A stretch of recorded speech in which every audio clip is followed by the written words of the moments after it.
ஆயுதப்படையின் முன்னாள் தளபதி ஜெனரல் தான் ஸ்ரீ முகமது ஹபீசுடின் ஜன்தான் அவரது இரு மனைவிகளுடன் புத்ராஜயாவில் கைது செய்யப்பட்டுள்ளார். தரைப்படையின் கொள்முதல் குத்தகை திட்டங்கள் வழங்கப்பட்டதில் நிகழ்ந்ததாக கூறப்படும் முறைகேடு தொடர்பில் மலேசிய ஊழல் தடுப்பு ஆணையமான MACC அவர்களை கைது செய்தது.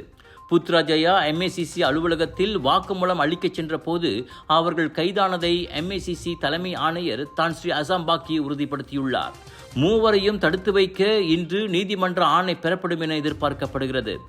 ஹபீசுடின் டிசம்பர் 28ஆம் தேதியே MACC-யிடம் வாக்குமூலம் அளித்திருக்க வேண்டும்.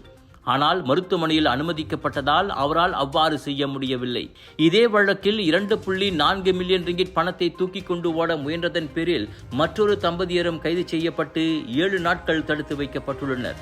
இந்த ஐவருக்கு எதிரான விசாரணை தீவிரமாக நடைபெறுவதாக அசாம்பாக்கி கூறியுள்ளார். விசாரணைக்கு உதவுவதற்காக ஹபீசுடின் மற்றும் அவரது குடும்ப உறுப்பினர்களுக்கு சொந்தமான 6 வங்கி கணக்குகள் ஏற்கனவே முடக்கப்பட்டுள்ளன. Big India shopping festival and பூடி மச்சா வைரல் ஃபுட் ஃபெஸ்டிவல் இப்பொழுது தொடங்கியாச்சு. 7 இருந்து 11 ஜனவரி வரை புத்தம் புதிய பொலிவுடன் பிரம்மாண்டமாக ஏயோன் பிக் ஃபாலின் ஈப்போவில் குர்தா, குர்த்திஸ், பஞ்சாபி சூட், சாரிகள் என விதவிதமாய் ரகரகமாய் புத்தாண்டிற்கு வந்து குவிந்திருக்கின்றன.